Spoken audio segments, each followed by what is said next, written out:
And hello, everybody, and we're here again on a new episode of Wendy and Tech. I'm happy to see you guys again. I'm happy to hear that you joined to hear another great episode. We have a great guest that's in the building today. It is Kahlil Martin.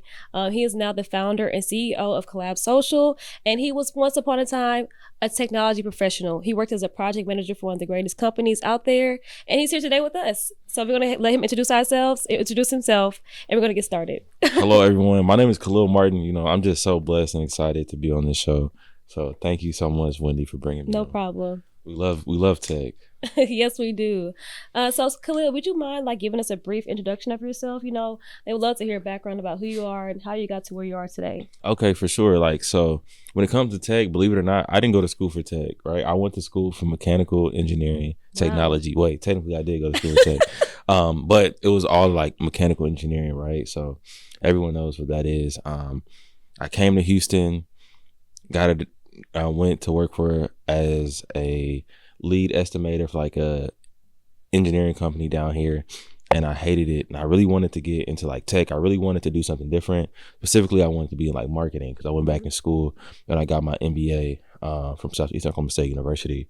And literally the first job I got was a job for Meta in tech. And so that kind of changed a lot of things, because it just kind of, opened my mind up to the behind the scenes of tech, because I was a program manager. So I'm doing a lot of talking to people. I'm doing a lot of coordinating, and I'm getting to learn some of the back end stuff. So yeah, that's a little bit about how I got don't know if started. they heard you, but can you repeat that? Who did you work for? Oh, Meta. Yeah, that's a really big one. That's a very popular company right now. So happy to hear that, and kudos to all your accolades and everything you've accomplished. For sure. So I do have a couple questions for you. So I remember last week I told you guys we're going to get into the nitty gritty of technical roles and non-technical roles within the field of technology and cybersecurity, and how to see where you will fit best into those perspectives.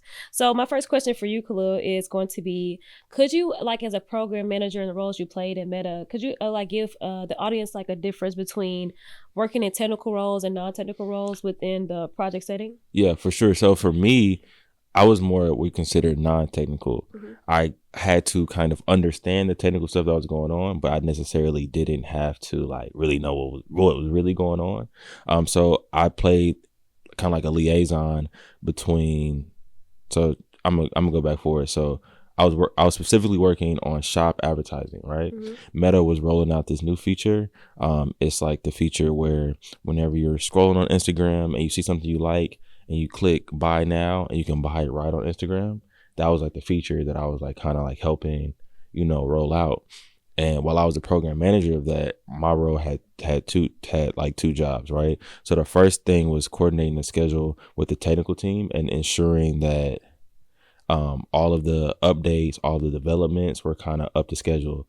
So it's hey, we're rolling out this new feature. This is what we're doing. This is when we're expected to be done. Mm-hmm. So I'm kind of making sure that everything is according to schedule. So that way, as we're testing new things, it's getting tested, it's getting tried out, it's getting updated according to plan so we can finish this test. We're doing A/B testing. Mm-hmm. And A/B testing is basically when you testing different versions of features with different type of consumers or different product people, just to see if it works. And then on the non-technical side, I was coordinating with the people that were actually testing the feature. So I was coordinating with brands, businesses, to let them get first dibs on this new feature. Mm-hmm. And I was coordinating with them, ensuring that everything was going smoothly. So I'm checking in to see, hey, did you get this feature? Let me know what you think about this feature. And I'm making sure that as they're trying the feature, they're reporting the bugs back to me. I'm reporting the bugs back to the development team, and they're fixing it and trying to work on it. And then we're keep iterating each time until we finish find a final product where we can release it to the public. That sounds great. I'm really excited to hear about all that. To know that you're part of that project, you have to really give yourself a pat on the back. That's a really big thing. Something serious. For sure. So you mentioned something important to me. You said you were working with a lot of different teams, you were collaborating, and I know working in non-technical roles, there are a lot of important skills people should have. So could you give us some of those important skills that are soft skills that someone should have in that type of role? I think the biggest role that you can have in any environment in life is communication. Mm. If you're able to clearly communicate what is going on, I think that's like the catapult to any career.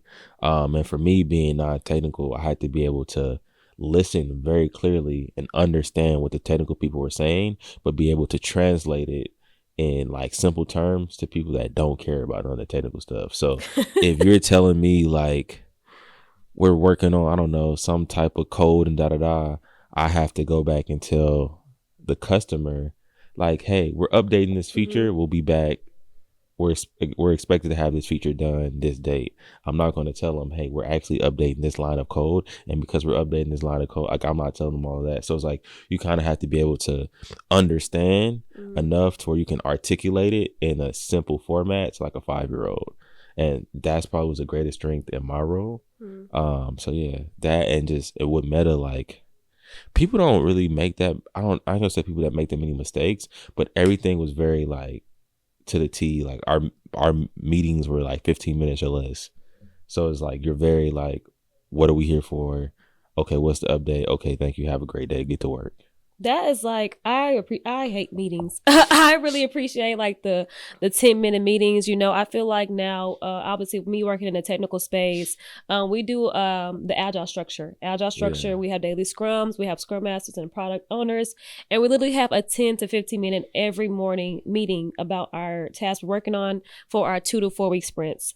I feel like what you mentioned is very important. Like the meetings, and handling those meetings as a non-technical person within tech, you have to make sure you're spot on, especially with the stakeholders that you'll be collaborating with.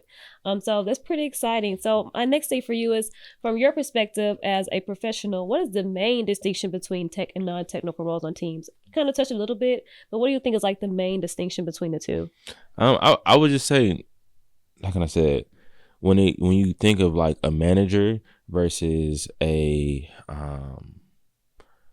maker, that's how I kind of look at it, right? So it's like a lot of the technical people, they are, I get it done, this is what I do, I build, leave me alone. A lot of the people that are non-technical are, okay, I'm going to talk to everybody, I'm going to articulate, I'm going to explain, I'm going to like be the voice of the technical.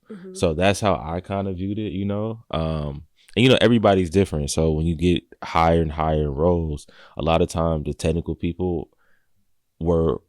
are aspiring to be higher so they can be like a part of the like non-technical technical squad, so they can like really understand all the code, do everything, but they can still articulate, and they're more so the manager. So that's how I look at it. Yeah, that's the route, you know, I plan to take my career. Obviously, like right now I'm technical, but I started off non-technical. I worked in GRC, governance, risk and compliance on government contracts, and that was my favorite thing to do. You know what I'm saying? Like you just mentioned like the talk, and that was me, and it still is me, but right now I'm technical, you know, so I do want to revert back to that type of role. So which one do you prefer? Which one do you think is like... I'm biased. I prefer non-technical roles.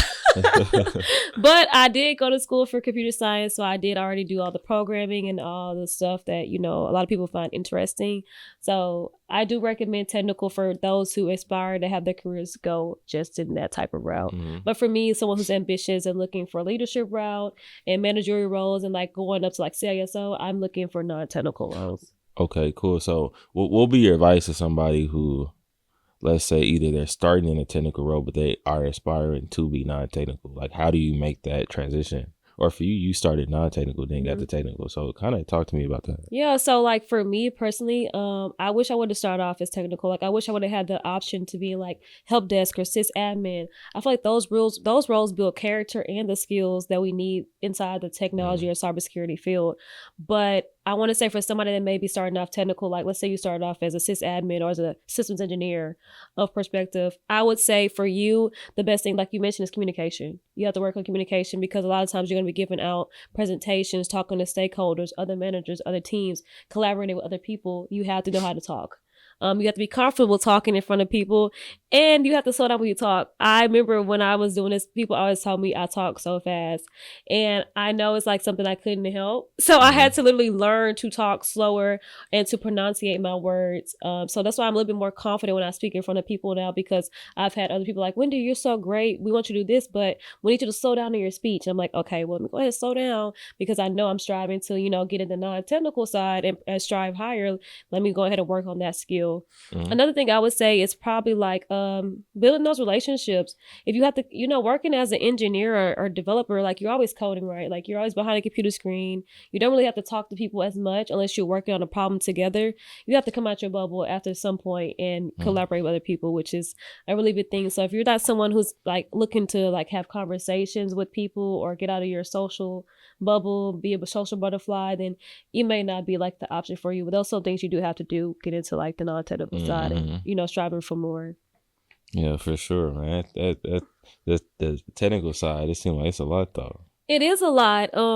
It's a lot of studying, like even the certifications, like the requirements you have. It's so much learning. I try to tell people all the time. It's just constant learning and evolving. And I feel like, with the younger generation coming in and listening to this podcast, it gives them the avenue to understand the real truth about what's going on, about how to get themselves prepared for something more.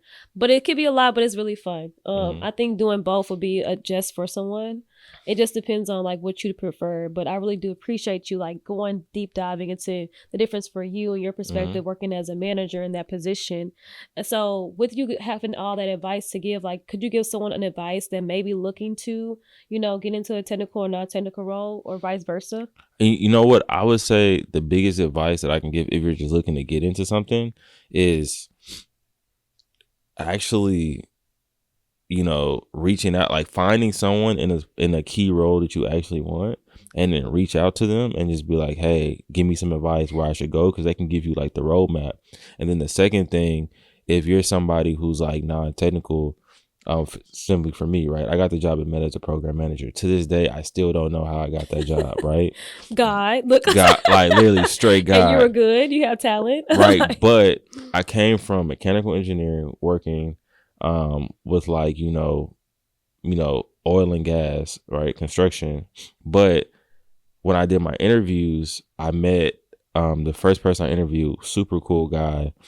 I met two different people back to back. The first dude, he came from mechanical engineering. He was a program manager as well. And he explained to me all of the skills that were transferable from the job that I had to why I'd be perfect for this position, right? He basically gave me the answers to the test. But then one of the other things too is that I did all these side projects. Like I was an entrepreneur, like I did this. So they could already see that like, as me just articulate what I'm doing, I'm driven, I'm ambitious. They are able to just like digest it and say, okay, cool. This is someone who has the skills, the talent. If we give him the direction, he'll be able to knock it out the park. You know what I'm saying? Definitely. So I think that'd be my advice is, bro, like if you can't get opportunity, make your own opportunity. Like I applied for jobs for a whole year straight. Like I applied to small companies. I applied to medium companies. I literally applied to companies that couldn't touch Meta with a 10-foot pole. And Meta reached out to me, and then I applied and I got in with Meta. You know what I'm saying? Like that is something right there that lets you know is like, if they're not giving you the opportunity you want, go out and make your own opportunity. If you're trying to get a job in a technical role, figure out how to, I don't know, maybe do some type of technical project that you can talk about. You can say like, hey, I was doing this, I was working on this, these are the skills that I have, and I think it'll be a great asset to what you're building. Yeah. And that's just be ambitious. That's what it sounds like to me. Yeah. You have to go and get it. You gotta be a go-getter. You gotta hustle for what you want in a good way. So I do appreciate that. But now I do have a random question though. So how was Meta playing that back? I would say I live in a downtown apartment. I ate great food every night. So I definitely did get an upgrade from working mechanical engineering. Okay, I understand. And I had I was job stacking too. So I had a project manager job at a marketing company, or at an up and coming startup like a marketing company. So I was like job stacking. So just know I was doing pretty well. Would you ever go back to Meta? If they called me, it was like, if they hit me up, I would though, because I feel like, Meta was a dope. Some people like they hate it, like they say the work culture is fast paced type whatever, but like I'm used to being around like super ambitious people. I'm used to being like that, so it didn't really bother me. I think Meta was cool. So yeah, that's perfect. Well, you guys heard it here from a professional and the owner now of Collab Socials and did work for Meta. He will go back, like he just said. But he's here to help us and give you guys more insight on working the technical and non-technical roles. And he's speaking from a non-technical perspective. So I'm so happy you guys were able to hear his responses and hear his real life truth and all he went through within his career. So thank you for guys for tuning into Wendy and Tech, and I'll see you next week. All right, peace. That was good.